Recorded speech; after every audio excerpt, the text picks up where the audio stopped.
Other Javed साहब, हुमायूं साहब कह रहे हैं कि उन्होंने वो इंटरव्यू भी नहीं सुना जिसमें मगरबी ज़राए ब्लाक को इमरान साहब इंटरव्यू देते हुए आर्मी चीफ का नाम लेके उनको ब्लेम कर रहे हैं किसी लंदन प्लान क्या है? कोई नवाज शरीफ साहब के पास कोई ऐसा प्लान बना है जिसमें इमरान खान को कत्ल करने या इलेक्शन को डिले करने या इमरान खान को पावर में ना लाने की कोई बहुत बड़ी कोई यहाँ पे एक प्लानिंग हुई है? ज़रा थोड़ा बताइएगा। और उसके बाद साथ साथ ये भी बता दीजिए कि ये लंदन और ब्रसल्स के अंदर ये जो प्रोटेस्ट हुए हैं, मार्चेज हुए हैं आर्मी चीफ के ऊपर, हुमायूं साहब कह रहे हैं कि इस, और पाकिस्तान तहरीक साहब कह रहे हैं कि हमारा इससे कोई ताल्लुक नहीं। आप तो वहाँ पे रिपोर्ट कर रहे हैं दुनिया न्यूज़ की तरफ से, तो बताएं ज़रा वहाँ क्या सिचुएशन है लंदन और यूरोप में।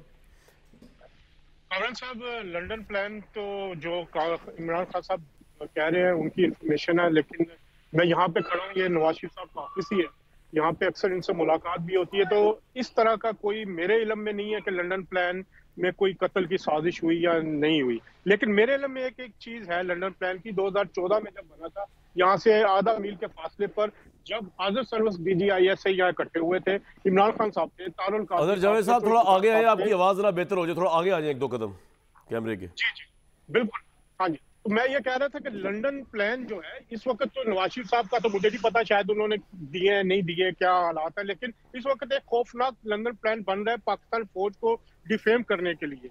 यहाँ पर जो लंदन में मुजाहरा हुआ, जो ब्रसल्स में हुआ, ये जो दोस्त है मुझे नहीं पता इनका क्या नाम है, जो ब्रसल्स में मुजाहरा हुआ उसको जो लीड किया है हुमायूं अख्तर खान साहब ऐसा मौजूद है भाई तहरीक इंसाफ से, आपको क्यों नहीं पता? जी जी सॉरी, मुझे पता नहीं लगा, सॉरी हुमायूं साहब। बात यह कि जो ब्रसल्स में जो मुजाहरा हुआ उसको लीड कर रहे थे साहबजादा जहांगीर चीकू साहब, जो कि इमरान खान के स्पोक्स पर्सन भी रहे हैं, फोकल पर्सन भी रहे हैं। वहां पे मौजूद थे मलक इमरान खलील साहब, जो PTI UK के इलेक्टेड सदर हैं। वहां पे मौजूद थे नासिर मीर साहब, जो कि एक और अहदेदार है। तो जो उधर मुजाहरे को खुद उनकी ऑडियोज भी है, मैंने आपको कामरान साहब भेजी भी थी। जी जी, वो चलाने वाली नहीं है। इमरान खान साहब ने वहां पे खिताब भी किया उस मुजाहरे में, और उस मुजाहरे के बाद अच्छा, ये मुझे नहीं पता कि इमरान खान ने खिताब भी किया है। उधर मैं आपको वीडियो भेजी है, वहां पे उनका खिताब भी था। लेकिन जो मुजाहरे में जो उधर नारे लगे हैं, अब PTI वाले उसको डिसोन कर रहे होंगे, जो एलिमेंट वहां पे थे। मैं एक आपको बात बताऊं, यहाँ लंदन में भी जो हुआ, PTI के दोस्त थे वहां पे, लेकिन इनको बेचारों को इस्तेमाल किया जा रहा है। ये बेचारे जो हैं, इनको यहाँ पे कुछ दूर यहाँ पे इंडियन एम्बेसी है, वहां पर ये आजकल रॉ बहुत ज्यादा एक्टिव हुई है। यहाँ पे एक बाकायदा उनको फंड किया जा रहा है, उसको फंड किया जा रहा है। यहाँ पे जो चीजें हो रही हैं अनइंटेंशनली, ये बहुत खौफनाक साजिश पाकिस्तान आर्मी के खिलाफ और पाकिस्तान के खिलाफ हो रही है। इसको यहाँ पर मेरी अपने सोर्सेज जो हैं, 5 लोगों की मीटिंग हुई है गुज़िश्ता दिनों यहीं पे सेंट्रल लंदन से। यहाँ पे एक भारतीय मिजाज शहरी है, उसका होटल है यहाँ मार्बल आर्च के पीछे। वहां पर अनइंटेंशनली इन सारी चीजों को हाईजैक करने की कोशिश की जा रही है।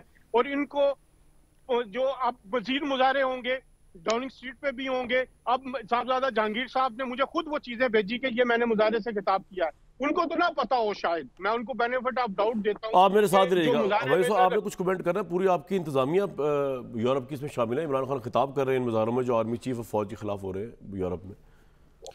देखिए, अगर ओवरसीज़ पाकिस्तानीज़ का कोई गैदरिंग है, उसमें इमरान खान साहब खिताब कर सकते हैं। वो गैदरिंग किसने ऑर्गेनाइज़ की, उसमें कौन शामिल हुआ, उसमें क्या बात हुई, वो PTI की ज़िम्मेवारी नहीं है। इधर अज़र जावेद साहब ने जिक्र किया कि वो आई डोंट नो, वो तो रॉ और पता नहीं किस किस को ले आया बीच में। लेकिन मेरी गुजारिश ये है कि जो पाकिस्तान में पिछले 4-5 दिनों से नैरेटिव बना, ऑल ऑफ अ सडन एक साल में पहली मरतबा कि PTI एक टेररिस्ट ऑर्गेनाइजेशन है। ना, PTI पाकिस्तान की इस वक्त सबसे बड़ी और मकबूल पार्टी है। 4.25 साल वफाक में हुकूमत की है और पंजाब में, और तकरीबन 8-9 साल KP में हुकूमत की है।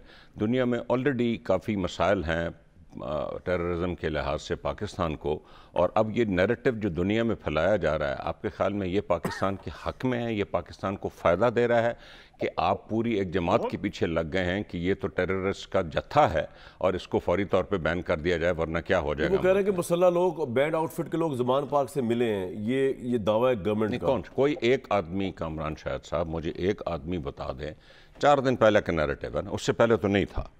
4 दिन पहले जब ऑपरेशन 4 दिन पहले हुआ, लोगों के बाद देखें, ये जो इस तरह के लोग होते हैं, ये हमारी एजेंसीज़ के कॉन्स्टेंटली नज़र में होते हैं। आप उन पर कब डालना है कब नहीं डालना वो उनके फैसले होते हैं। थोड़ा बहुत मुझे भी पता है एजेंसीज़ कैसे चलती हैं। ये नैरेटिव तो काफ़ी पता होना चाहिए। ये नैरेटिव अभी बना है जब इन्होंने देखा कि समझ रहे थे कि इमरान खान तो 10 अप्रैल को सिफर हो जाएगा और वो जो है दनाते वो वापस आ जाएंगे। ना इनसे हुकूमत, एक मिनट, ना इनसे हुकूमत संभली, ना इनसे इकॉनमी संभली, और तरह तरह के बाई इलेक्शन का नतीजा आपके सामने, तरह तरह के ये हथकंडे अब ये आया है जो कि बहुत डेंजरस है।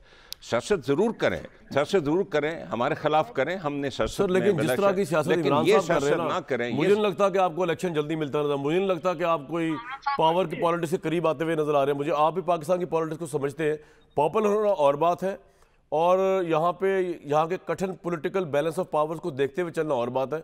तो मेरा ख्याल है ये तो आप सबसे ज़्यादा जानते हैं, हम सबसे ज़्यादा जानते हैं कि ये कितना इंपॉर्टेंट है स्ट्रेटेजिकली कि इमरान खान जो है वो अपनी सफबंदी पॉलिटिकल पार्टी के खिलाफ करें, ना कि इदारों के खिलाफ। ये इससे तो आप इन प्रिंसिपल एग्री करते हैं, चलो इमरान खान को निकाल दें बीच में से। देखिए मेरी बात सुने, इमरान खान क्या डिमांड कर रहे हैं पहले दिन से। वो जो रिवर्स हुआ जब असेंबली डिज़ोल्व की उन्होंने 9 अप्रैल को, और जो सुप्रीम कोर्ट ने रिवर्स, पहले दिन से हम क्या डिमांड कर रहे हैं कि एक फौरी तौर पे इलेक्शन करा लिया। इसके अलावा हमारे पास डिमांड है, हमने एक पंजाब असेंबली जिसमें हम जुलाई 2022 के इलेक्शन में सीटें जीत के हमने हुकूमत बनाई। हमने कहा कि हमें पाकिस्तान के मसले हल करने के लिए पूरे पाकिस्तान में इलेक्शन चाहिए, हमने वो डिज़ोल्व की, हमने KPK डिज़ोल्व की। हमारा इसके अलावा लेकिन गर्ल पार्टी इलेक्शन नहीं मिलने लगा पाकिस्तान में। बता दो इलेक्शन तो हमें कामरान शायद इलेक्शन हमें मिलेगा पाकिस्तानी आइन के तहत, नहीं मिल जाएगा, लेकिन वो अब आइन के तहत आप एक्सटेंड भी कर सकते हैं। आइन के तहत ज़िया हक साहब की जब डेथ हुई तब भी एक्सटेंड हुआ था, बेनज़ीर भुट्टो साहबा जब दुनिया से गई जब भी एक्सटेंड हुआ था, वो आइन के तहत ही हुआ था। दिसंबर में वहाँ पे सैलाब आ गए थे, तब भी आगे हो गया था 1970 के अंदर इलेक्शन जो था, वो कोई मसला नहीं, वो इलेक्शन आगे हो जाता है, कानून में है उसकी प्रोविजन। लेकिन आप इस तरह इलेक्शन लेना, मैं ये नहीं कह रहा मेरा कुछ इसमें वो है, लेकिन नज़र नहीं आ रहा इस तरह आपको इलेक्शन में। जी अजहर जावेद साहब, इससे पहले मैं ब्रेक पे जाऊँ, कुछ कहना चाह रहे हैं आप? मैं बता दूँ जी, मियाँ जावेद लतीफ़, एक मिनट, मियाँ जावेद लतीफ़ साहब ने रिप्रेजेंट करना है उनको PMLN को, वो कैबिनेट के इजलास में वो कह रहे हैं अभी आ रहे हैं, और मुर्तज़ा सोलंकी साहब के बाद जैसे DSNG पहुंचेगी वो भी आ जाए। जी बताइए जी अजहर साहब, कुछ कह रहे हैं, मैंने ब्रेक लेनी है उसके बाद। मैं ये कहना चाह रहा हूँ कि यहाँ पर जो तरीके इंसाफ के दोस्त हैं उनको इमरान खान साहब को कहना चाहिए कि वो इस तरह के जो मुजाहरे हैं उनसे अपने आप को डिस्टेंस करें। जो ब्रसल्स में हुआ, जो जिसको लीड किया साहबजादा जहांगीर, हो सकता है उनको ना पता हो कि यहाँ ठीक है सर, पॉइंट आ गया, इतना बोला कोई नहीं है, मैं ये तो आपकी बात भी मानने को तैयार है, लेकिन एक ब्रेक लेके आपको दोबारा भी आते हैं। लेकिन ब्रेक पे जाने से पहले मैं एक बात और बता दूं कि मुल्क के हालात इतने कठिन है इस वक्त कि बलोचिस्तान के अंदर जो है वो खवातीन तक जो है जिनके मुतालिक ट्विटर पर ट्रेंड ये चल रहे थे कि जी बड़ी ज्यादती होगी और उनको यहाँ से अगवा कर, ट्विटर पर अगर जो ट्रेंड थे वो चला देंगे। माहिल बलोच साहिबा जो है इनकी गुमशुदगी के हवाले से एक बलोचिस्तान BNP का जो था बलोच ख़वातीन की जबरी गुमशुदगी अगवा नामक गिरफ्तारियों पर 25 फरवरी बरोज़ हफ्ता कोयटा प्रेस क्लब के सामने भूख हड़ताल कैंप ये सब चलती रही हैं। इनके ऊपर पाकिस्तान बदनाम होता रहा है, लेकिन अब जो हक़ाइक़ हमारे सामने आए हैं तो पता चला है CDT ने कार्रवाई की है, खातून को गिरफ्तार किया है। काउंटर टेररिज्म डिपार्टमेंट बलोचिस्तान हसासदारों को पिछले कुछ अर्से से इत्तलात मिल रही थी कि कालदम दहशतगर्द तंजीमें अपने मकासद के लिए ख़वातीन और बच्चों को वरगला रही हैं। इंटेलिजेंस मालूमात के बुनियाद पर 17 फरवरी को खातून माहिल बलोच को खुदकुश जैकेट के साथ गिरफ्तार किया गया और दौरान तफ्तीश माहिल बलोच साहिबा ने एतराफ़ किया कि उनके शोहर जो है वो भी दहशतगर्द तंजीम BLF के मेंबर हैं और 2013 में उनकी शादी उनसे हो गई थी। उनके गहरे ताल्लुकात हैं BLF के अस्करी ग्रुप के साथ, वो दहशतगर्दी और बगावत की उस सरगर्मी में मुलव्विस है। उन्होंने कोई खुला लेने की कोशिश भी की, कुछ क्या करने की कोशिश की, लेकिन अलबत्ता ये अब वो तस्लीम कर गई हैं कि उनकी गुमशुदगी नहीं हुई, उनको कोई इस तरह की वो नहीं जिस तरह के ट्वीट ट्रेंड चले हैं पाकिस्तानी स्टेट के ख़िलाफ़। बेसिकली मामला जो है वो ये है कि वो एक टेररिज्म नेटवर्क के साथ वाबस्ता हुई हैं निकाह के ज़रिए।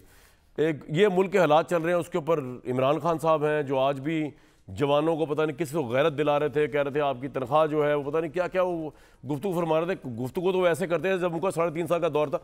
3.5 साल इस्टेब्लिशमेंट को मीडिया और हर जगह हमारे सरों में बिठा के रखा, डंडा दिलवाया, डंडा घुमवाया इस्टेब्लिशमेंट के ज़रिए। आज वो इमरान खान नजरियाती बना हुए हैं। मैं तो हैरान हूँ इस बात पर कि उनका प्रॉब्लम ये है कि उनको आर्मी चीफ या फ़ौज जो है वो इस वक्त उनका फ़ोन नहीं उठा रही, तो वो कह रहे हैं कि उनके साथ मिल जाएँ।